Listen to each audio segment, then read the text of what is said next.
On va prendre quelques questions maintenant, on écoutera Ala après pour pouvoir. Puis en plus, je sais que d'autres doivent partir.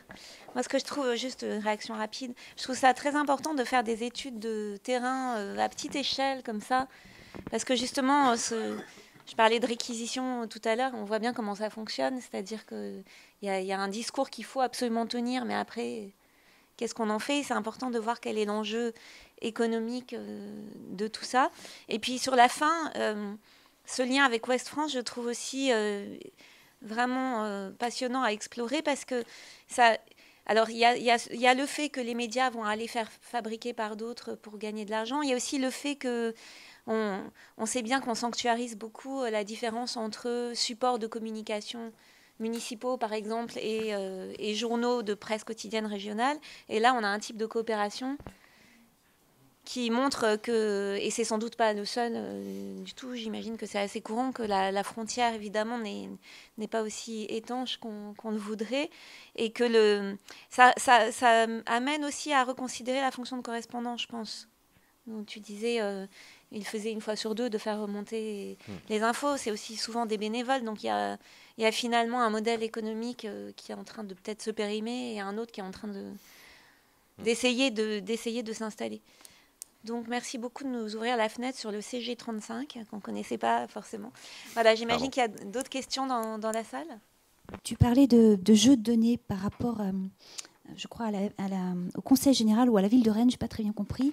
Mais qui est à l'origine de la production de ces jeux de données? Ce sont les administrations elles-mêmes, ce sont les acteurs de l'open data, ce sont les hackers, pardon, qui produisent les jeux de données et qui les fabrique? Les services, qu'ils soient publics ou privés. Au Conseil général, le seul base de données que j'ai vue, elle est constituée par une secrétaire qui met dans un tableau Excel les plaintes des utilisateurs, des parents qui utilisent les transports collectifs suite à la fermeture en fait, de points. Donc le Conseil général a essayé de rationaliser la chose. J'ai proposé à l'élu de mettre ça sur une carte. Je vais le faire, j'ai pas eu le temps. Il me dit mais ouais, mais on sait grosso modo où c'est quoi. Mais donc ça veut dire que derrière il n'y a pas véritablement la base de données. Elle n'existe pas. Elle n'est pas formalisée.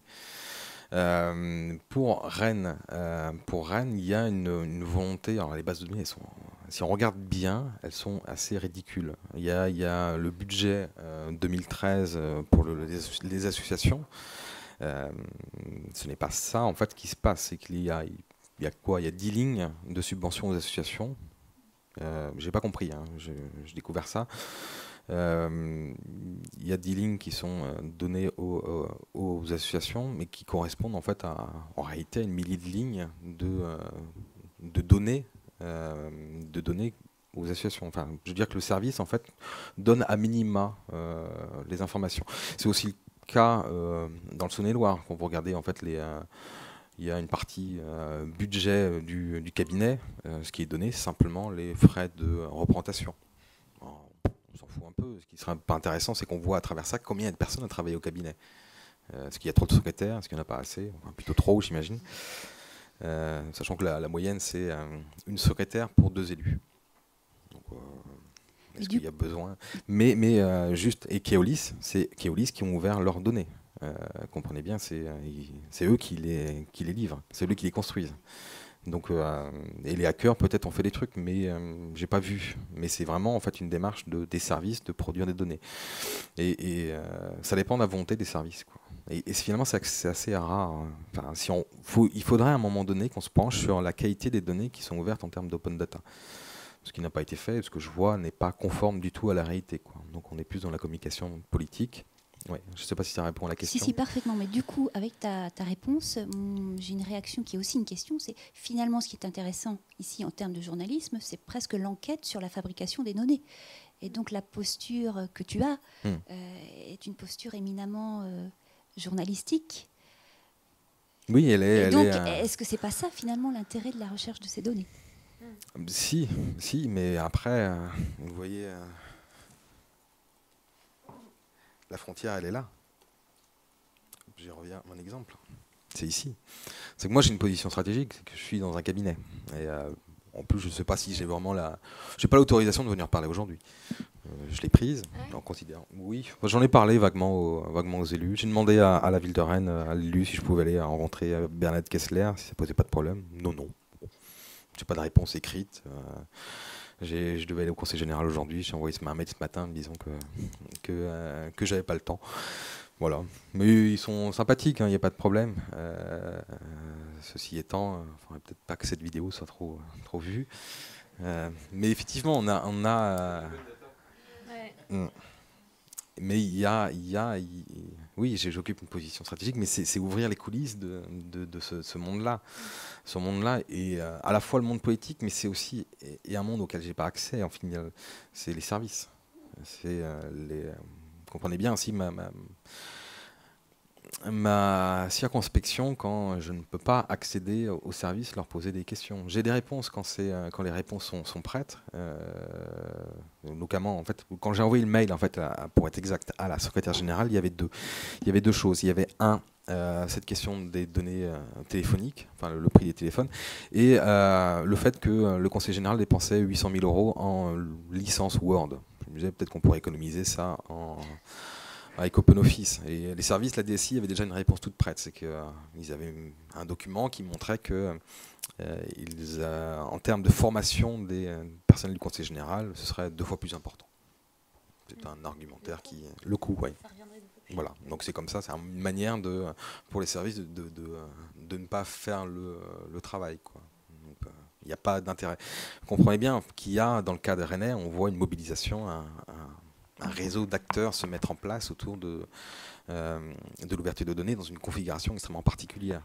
Si on enlève Keolis, il n'y a pas d'ouverture de données à Rennes. Si on enlève la concurrence avec les 2 chefs de service, peut-être pas. Peut-être qu'il y aurait eu quand même. Si on enlève Hugo Bain qui a parlé d'open data très tôt aux élus, peut-être pas non plus. Donc on a vraiment il y a une histoire particulière, singulière qui s'est mise en place à Rennes, qui se renouvelle aujourd'hui parce qu'il y a l'Ouest de France. Mais sinon, ils auraient continué à communiquer autour de l'open data sans ouvrir leurs données. Avant de donner la parole à Guillaume Guet, ça me rappelle, c'est assez différent, mais le blocage, ce qui peut freiner à un moment, c'est vraiment aussi la relation au support numérique. Et ça me rappelle le travail qui avait été fait sur les métamorphoses médiatiques. Parce que la généralisation du numérique rend possible et nécessaire et peut-être ou rentable ou à un moment pertinente des choses qui peuvent pas être, qui sont plus difficilement faites avec le papier. Quand tu disais que POMF ça marche pas sur le papier. Bon. Et il y a évidemment un système économique derrière qui se met en place. Parce que le fait que tu bloques sur Word aussi, ça montre bien à quel point les architectes, disons, informatisés vont rendre possible et nécessaire ou pas certaines politiques plutôt que d'autres. Oui, et puis il faudrait que je m'intéresse, moi, à la littérature sur la question de la numérisation des documents dans l'administration. Mais clairement, ce qu'on voit, c'est aussi de la rétention d'informations. Ne pas partager les choses. Et ce qui pose aujourd'hui des problèmes concrets. Donc je vais appuyer parce que ça peut marcher, parce que les élus, ça leur arrive plusieurs fois. Là, il y a des couacs. C'est que le président du conseil général arrive sur leur canton et ils ne sont pas au courant. Manque de croisement d'informations, et parce que c'est en version papier, quoi. Donc en fait, il y a, je sais pas, des travaux dans un collège à inaugurer. Le conseiller général voit dans la presse que le président du conseil général était venu. Donc là, ce qui les irrite profondément. Et là, il faudrait que j'appuie sur le fait que s'il y avait la numérisation des documents, il n'y aura pas ce problème-là. Mais il faudrait que je me penche plus sur cette question. Peut-être Valérie Patrin, quand vous aviez travaillé sur ce programme, toutes les deux, avec Karine aussi, sur métamorphose médiatique, vous aviez peut-être croisé ce genre de questions, non? Parce que je me souviens que l'enjeu aussi, c'était quand même il y avait plusieurs terrains, mais c'était bien de voir ce que ça faisait. Le nôtre sur la radio, oui. Ouais. Mais le nôtre était plus un changement de logiciel d'écriture. Ouais. Et c'était pas un équipement informatique en tant que tel. Oui, oui. C'était une évolution sur des pratiques d'écriture. Qui était déjà informatisée. Mais qui effectivement croisait une réticence assez forte chez certains journalistes notamment à accepter la publicisation de leur production qui passait par l'acquisition d'un matériel informatique qui était le même pour tout le monde. Donc, le même logiciel d'écriture entraînait des réticences plus ou moins fortes et la revendication de certains journalistes présentateurs de garder une secrétaire qui scripte, qui retranscrit les textes en direct. Mais la problématique était quand même assez différente, je pense. Et c'était à la marge. Sur ce cas-là, oui. Si dans l'introduction générale, il n'y aurait pas des éléments éclairants pour ce type de problématique. Oui. Guillaume. Pardon. Ma question, c'était exactement dans la suite de ce qu'on disait là. En fait, c'est l'idée qu'en fait, moi, je ne connais pas bien le fonctionnement des organisations locales, etc.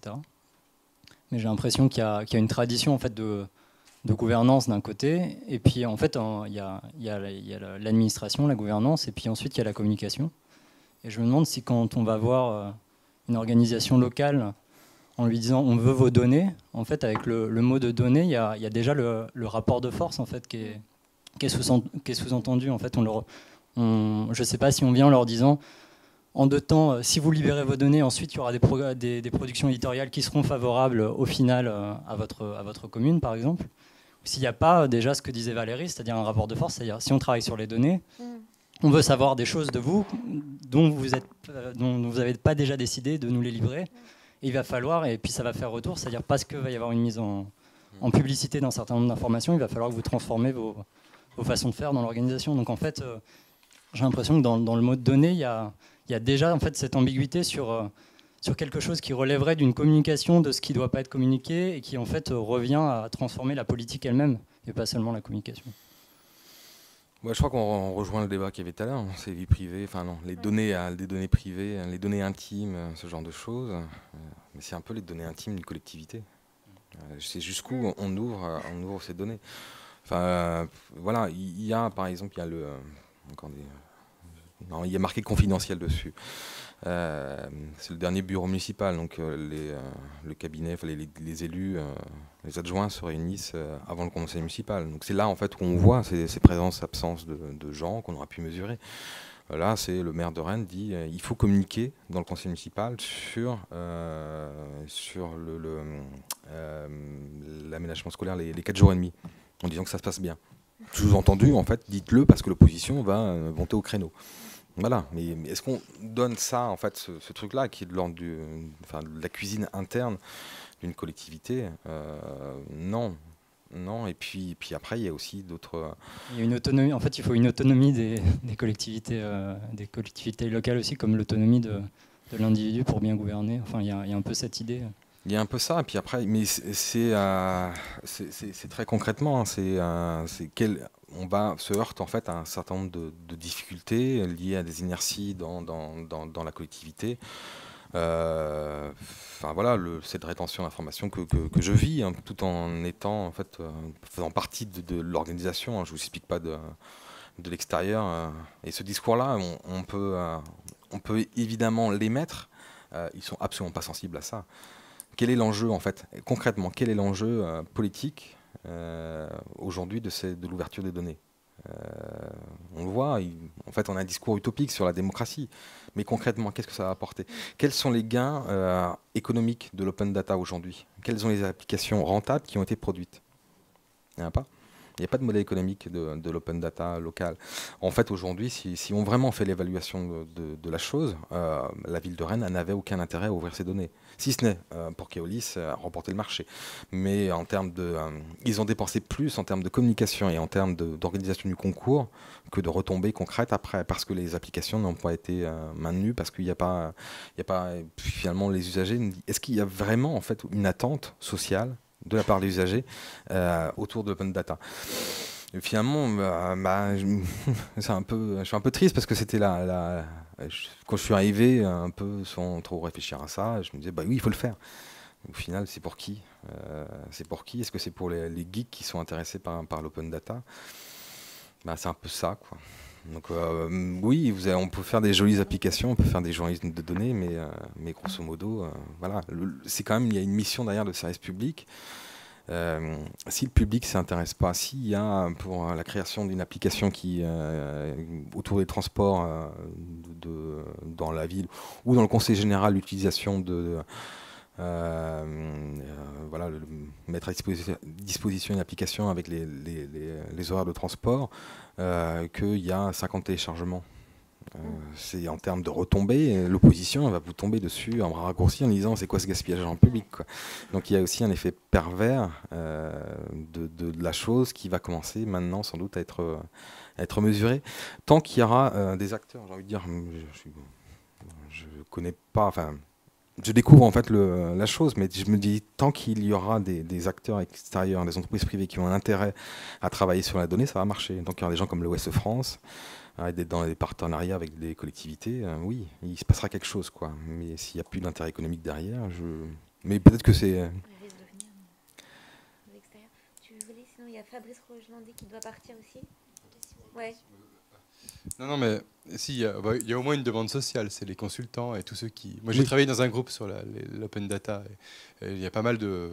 En région parisienne, en tout cas, il y a pas mal de consultants qui vivent sur le discours. Donc, il y a une demande sociale de leur part. Et puis après, quand vous dites qu'il n'y a pas de demande sociale, c'est pas vrai. Enfin, moi, par exemple, quand j'ai participé à ce groupe, un jour, j'étais à une belle assemblée. Il y avait le directeur innovation de la RATP. Il y avait tout un tas de pontes sur les transports multimodaux. Donc, il y avait la SNCF. Tout le monde disait, on est tous sur une mine pas à ciel ouvert, mais justement, il faut la mettre à ciel ouvert. Et tous se regardaient un peu en chien de faïence. C'est ce qu'on appelle un petit dilemme du prisonnier, quoi. Le premier qui va lâcher ses données, finalement, on a l'impression qu'il lâche ses données, mais il va tout perdre parce que quelqu'un d'autre va récupérer la valeur. Enfin, c'est un vieux problème. Hein. Je partage mes données, finalement, mais à la fin, qu'est-ce que j'en tire, moi? Ça va me coûter peut-être de l'argent, d'ailleurs. Mais qu'est-ce que j'en tire? Et en fait, il y a quand même une demande sociale parce que ça se fait déjà. Et je repense toujours à cette intervention, enfin ce débat. Et il y a quelqu'un qui représentait une petite start-up qui bossait pour Google ou pour Google, je crois. Qui disait mais écoutez, mais de toute façon, en fait, c'est déjà dépassé vos débats. C'est-à-dire que dans un bus, si on veut par exemple connaître les horaires de passage d'un bus, le retard d'un bus, il suffit qu'il y a une personne qui a un smartphone dans le bus, n'importe quelle marque, qui soit géolocalisable, et c'est fait. On a déjà l'open data est déjà fait de facto. Donc le débat en fait des administrations, c'est comme vous dites, c'est du discours. Mais quand vous dites il n'y a pas de demande sociale, si elle est déjà, et il n'y a pas de modèle économique, si il y a des modèles économiques, ce qui est intéressant, c'est que c'est les géants globaux, les géants mondialisés, c'est même pas les telcos nationaux, c'est les géants comme les Google et autres, les Apple, qui proposent déjà des offres locales à travers et qui reportent tout le coût d'ailleurs, qui créent toute la valeur de leur service à travers le fait que des individus bipent ou acceptent d'être localisés ou acceptent d'être... donc il y a tout un tas, Coyote, c'est un autre exemple, mais il y a tout un tas d'exemples comme ça qui montrent que on a peut-être même plus besoin de l'open data en fait. C'est déjà le cas. Je suis d'accord. Après, c'était le point de vue d'un conseil général avec une population rurale. Il y a cette opposition ville rurale. Et puis après, c'est aussi en termes d'enjeux de retombées locales, en termes d'emploi. C'est que finalement, si c'est pour enrichir des grands groupes multinationaux qui ne payent pas d'impôts en Europe. Enfin, voilà. C'est le partage de la valeur qui est important. Mais Google ne va pas aller chercher les comptes rendus de conseil municipal en même temps. Ouais, ça aurait été commencé à reproduire pour autre chose. Peut-être, oui. Bien. Non, mais qui tweetent dans les tribunaux ou dans les conseils. Twitter, voilà, il y a quand même une remontée d'informations potentiellement importante. C'est proche de ce qu'on va chercher avec la personne, finalement. Ouais. À partir du moment où on offre plus de choses possibles, on crée plus d'offres possibles. Ouais, c'est ça. Par l'utilisateur. Ouais, c'est ça. Alors, une dernière question de Valérie, et ensuite on te libère, Olivier. En fait, la question que je voulais formuler, mais elle a été à plusieurs reprises là évoquée, c'est quelle est la demande sociale? Et du côté de ceux qui sont porteurs du discours de l'ouverture des données et d'une forme de remédiation de l'information, il y a souvent une réaction qui est très bizarre à observer. On l'a pu la sentir toutes les deux avec Pergia. C'est on refuse de donner des modèles d'usage. Donc il y a un paradoxe, moi je trouve. Est-ce que tu l'as ressenti, toi, sur le niveau de la collectivité locale, à la fois du Conseil général et de Rennes, cette espèce de refus d'essayer de penser les usages, c'est-à-dire qu'il y a cette volonté d'ouvrir les données, mais pas donner de modèle de ce qu'on pourrait faire avec. Est-ce que tu l'as ressenti ?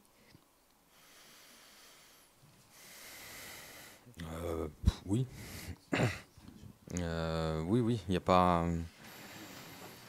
On le fait, mais sans but et surtout... J'ai plus l'impression que c'est une fin, en fait, qu'il faut, il faut ouvrir les données. Qu'est-ce qu'on en fait après ? Il faut inventer les usages, mais du coup, en plus de dire... Enfin, de toute façon, les usages vont se développer à mesure qu'on a ouvert les données, quoi. Une sorte d'un... Comment dire ? Un déterminisme technologique sur cette question, où la question de l'usage n'est pas posée. En même temps, s'il n'y avait pas d'usage, ça ne se développerait pas, hein, ça c'est sûr. Oui, mais il y a des... ouais. Il y a des potentialités, mais après, elles ont été saisies très bien par le monde des transports. Ils ont fait des super trucs. C'est le champ politique qui est un peu perplexe, en fait. Oui, mais le champ politique, c'est aussi le monde de l'administration qui... Oui, tout ça, je sais pas, moi je suis un peu noyé en fait dans un peu perplexe face à cette question de l'ouverture des données. Donc en tant que praticien, où en fait finalement c'est même pas une obligation de le faire, ça fait partie du tout de mes attributs, mais je trouvais que c'était voilà, j'étais dans un lieu où je pouvais peut-être impulser des choses. Donc au final, je me suis rendu compte que non, pas comme ça. Ça viendra peut-être, mais il faudrait d'autres réseaux d'acteurs puissants qui se mettent en place et qui me dépassent largement. Très bien. Bon, on va te laisser aller attraper ton train pour évangéliser Rennes. Donc, Non, pour écouter le... Ah bah là, je suis en casquette de chercheur. Je viens... D'accord. C'est un domaine réservé, l'Ouest France et l'open data. Je le prends pour observer ce qui se passe. On va maintenant entendre Ala Guédar, donc qui vient du Lipsis, et qui va nous expliquer des choses sur la machinerie informatique.